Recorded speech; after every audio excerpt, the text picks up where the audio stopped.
Found illegally. Sorry to hear that, bro. Oh. Do that, officer. I was only shaking his hand, man. Chill. You know what I mean? Mate, alright. Mate, there's 7 of you. You've been I'm not with these. You've I'm been not with detained. these. I'm It not makes with no these. difference, you're still being detained. I'm not for a being search. detained at all. I'm not with these. No, you're not. Well, you think you're getting my name and stuff? You're absolutely joking, you're being mate. detained for a I am not search. being. I'm not. Why am I detained for? I'm not with these. You're all here. You see me walk in there, so don't try that crap with me, mate. You're being detained. No, I'm for a not being search. detained. You are. All right, sound cool. Yeah, cool. You're being detained. Cool. Make a fool of yourself. Go on, go ahead. But it's not a very good idea, is it? I've walked in and followed you. I've got a body cam on. What do you think I'm doing? Right. Don't make a mistake, officer. No. You're being detained. Cool. To handcuff So you're detained. Are you going to handcuff me? I dare you to handcuff me, because that'll be what you call a civil claim, mate. So be careful what you do. At this moment in time, brilliant. At this moment in time, This you're is going on YouTube. This guy's an idiot. Cool. Under section 23 Good. of the Misuse of Drugs Act. Right. Brilliant. Sit there. Stay there. You're a clown. The officer's decision to detain and handcuff the auditor was not just premature, it was reckless. Instead of evaluating who was actually involved in the situation, he lazily bundled the auditor with the group purely based on proximity. The auditor clearly stated more than once that he was independent, documenting the event with a body cam. That alone should have prompted a moment of pause from any officer with proper judgment. Worse still, detaining the auditor under Section 23 of the Misuse of Drugs Act without concrete grounds is a serious abuse of power. This section requires specific suspicion, not assumptions, not guesses that someone is in possession of a controlled substance. What exactly did the order do to trigger that suspicion? Nothing.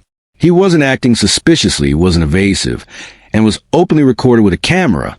The officer didn't cite any credible grounds, just threw on the cuffs and forced a search. Getting at you are. This is a claim going in right now. You know that, don't you? You absolute fool. You've seen me following you in, and you've done that. Obviously, you're not going to tell your fellow officer he's being an idiot. I didn't see you come in. I came in behind you. She's seen me coming behind you. Who took my phone? Fool. Absolute fool. What's your shoulder number and your name and where you're stationed? You on my phone? No. Yeah. Officer, can you identify yourself, please? So you're not going to identify yourself?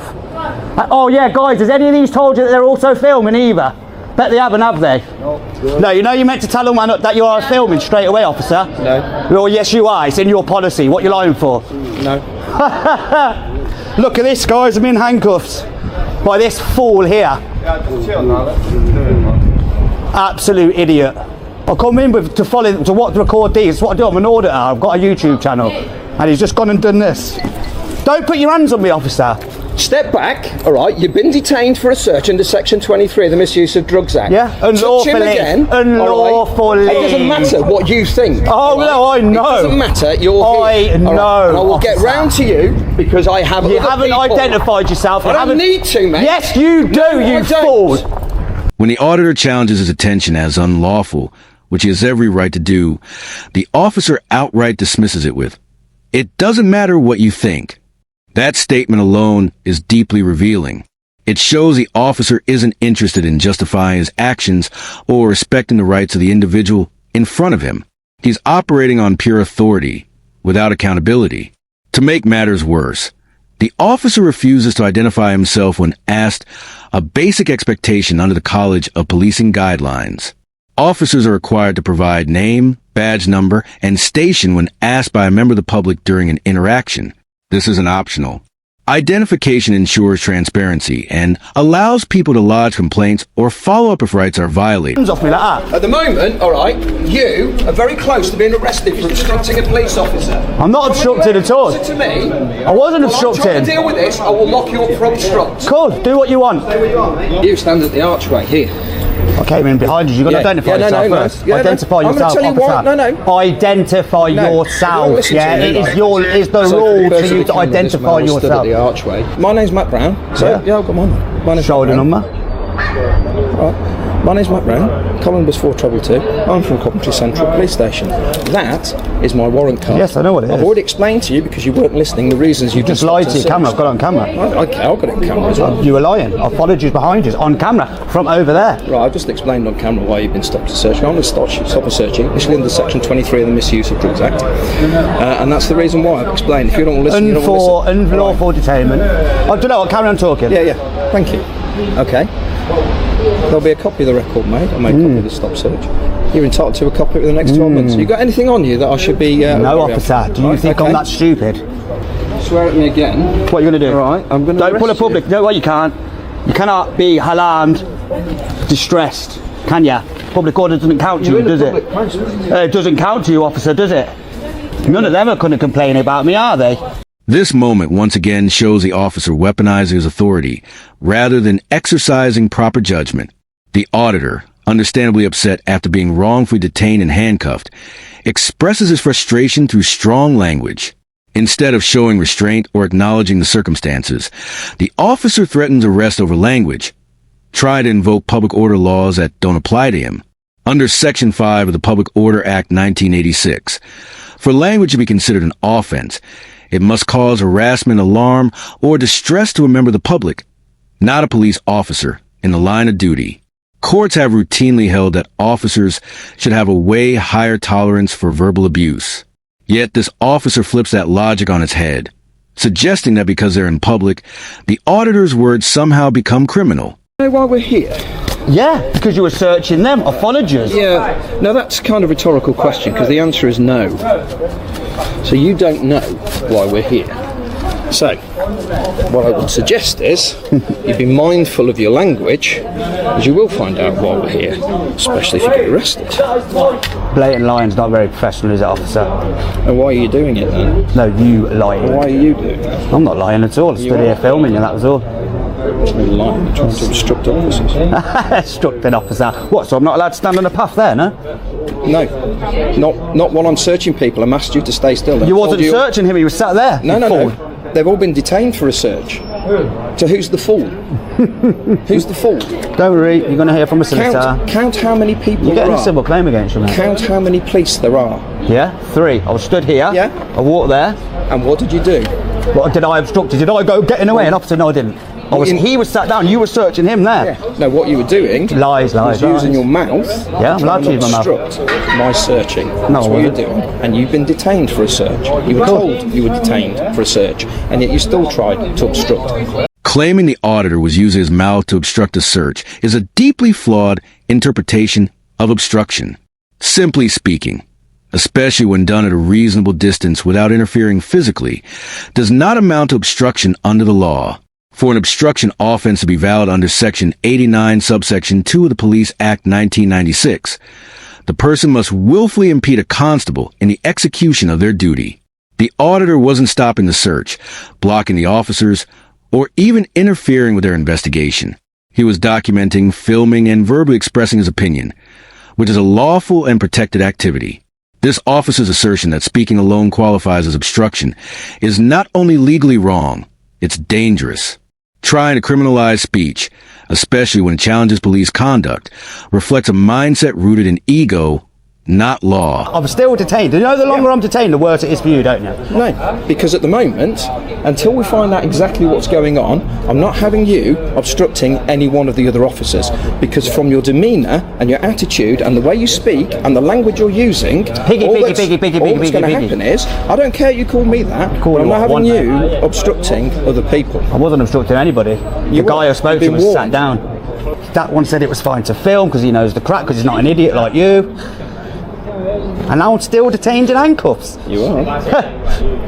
Brilliant. You've been warned about obstructing a search. Wasn't obstructing a search. How could I obstruct a search standing there with someone sitting down that you wasn't searching? Are you really that stupid, officer? Clearly you are. Bro, you can stay where you want in a public place.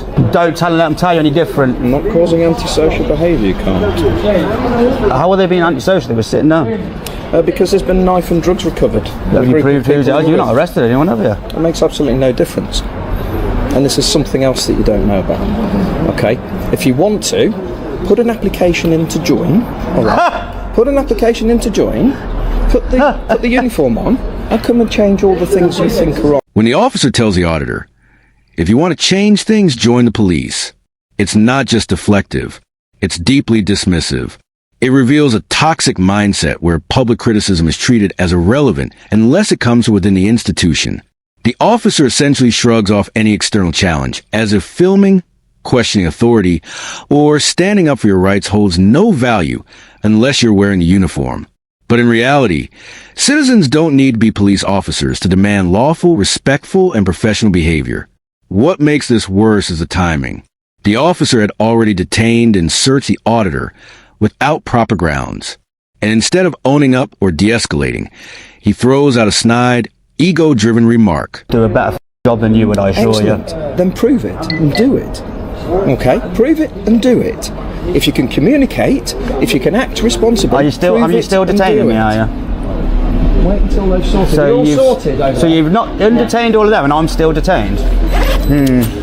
Yeah, I wonder You've not found anything on me, have you? I wonder who is the one that's been causing me the problems. It doesn't matter if I've caused you problems. I can raise my voice in front of you. You can't call public order. You're a police officer, for starters, yeah? Right? You can't put me in handcuffs. I wasn't obstructing your search. Mate, it's all on camera. This guy's a fool, mate. He's a fool. Well, I'm sure he's not. He is. It's all on camera. Well, he's not. He's a tyrant. He's an idiot. Okay, I don't think that's true. Well, it's completely true. It's on camera. He even lied to his little body camera, saying that I'd come ahead of them and told them that he was here when I was behind them. So he's an absolute liar. Get your hand out of his face. Calm down. Liar. Very. Oh, why? You want to arrest me, do you, officer? No. Yes, you do. Look how desperate you are, you little piggy. What I don't want you doing. Speech I want. Public order can't say. You think face and me thinking. You come to arrest me? Well, that would just go further with a claim then, wouldn't it, you idiot? What's he going to do? To arrest me for what? For no offence? Got an offending idiot as well. What claim? You didn't detain me, Ellie, unlawfully. How? Because I stood there recording, you seen me came in, they seen me stood there behind these, they knew that I wasn't with these guys. Into your friends to search you as far as I can see. Well, you might as well carry on talking as well then. I look forward to that. I look forward to that. This officer's behavior is deeply revealing. When the auditor explains he was clearly not part of the group being searched and was filming from the beginning, the officer doesn't even pause to assess the facts. Instead, he brushes it off with an arrogant, sweeping claim that there's plenty of grounds to search you as far as I can see. That line alone exposes how dangerously loose and lazy his approach to reasonable suspicion is. He's just saying it to justify the decision already made. Then comes the most telling part. I look forward to the complaint. That isn't professionalism. It's sarcasm soaked in confidence that nothing will happen. It speaks volumes about a culture where some officers feel untouchable, where accountability is seen as a joke. This officer doesn't just dismiss the auditor's rights. He mocks the very idea that misconduct might have consequences. What's your channel? Are we going to be online? I ain't telling you my channel. Yeah, you are all going to be online. The only one who's going to look alright is her and him. Thank you. And you're alright as well. You just made yourself look like a as well. One of us has, but not me. I don't care what people sound like, to be honest. They're as sad as you are. Oh, yeah, well and professional, as sad as you are. You meant to hold yourself to better standards than that, you fool. I'm not the police officer, you are. I'm allowed to make comments like that. What, being disrespectful to members of the public like that? Are you serious? You need to get a grip and go read your oath again, don't you, you fool? Anyway, can everybody else identify themselves while I'm here, please? Not having a go at you lot, but can you identify yourself, please? Thanks, guys. 252225. Okay, so 2385 Cox, mate. 7155 Clark. you've been fine, you've been fine. The officer's dismissive jab, claiming he doesn't care what people say online, and calling viewers as sad as you are, strips away any illusion of professionalism. It's not just a flippant remark. It reveals his true attitude toward public accountability. When an officer mocks not only the person documenting him, but the entire audience who values transparency, it signals a deep-rooted disdain for scrutiny. This isn't frustration, it's arrogance, and it exposes the mindset of someone who clearly believes that the uniform grants him authority without consequence. That attitude was on full display throughout the episode. The auditor, clearly separate from the group being stopped, was detained and handcuffed under the flimsy excuse of suspicion, even though officers knew from the start he was filming independently. When challenged, they leaned on vague language, with one officer claiming the auditor was obstructing with his mouth. a desperate reach that shows how uncomfortable they are with anyone questioning their actions. Another officer outright refused to identify himself, violating basic conduct while still attempting to assert control through threats of arrest for swearing, despite knowing full well that public order offenses don't apply to officers in the same way. Even more revealing was a statement: "If you want to change things, put on a uniform." That single line perfectly encapsulates a culture of exclusion and control, a belief that only those within the force deserve a voice and that outsiders, even those armed with facts and cameras, should stay quiet or join them. But that's not how democracy works. The police are public servants, and they must be answerable to the public. This episode didn't just highlight a misuse of the Misuse of Drugs Act. It shone a light on a systemic problem in attitude, training, and accountability. The auditor didn't just capture a stop and search. He exposed a force unwilling to answer to the people it's meant to serve. That's it for today's video. If you enjoyed this episode, don't forget to like, comment, and subscribe. It really helps me continue with my independent coverage. His channel is linked in the description. Show him some love. Thanks for watching. See you in the next.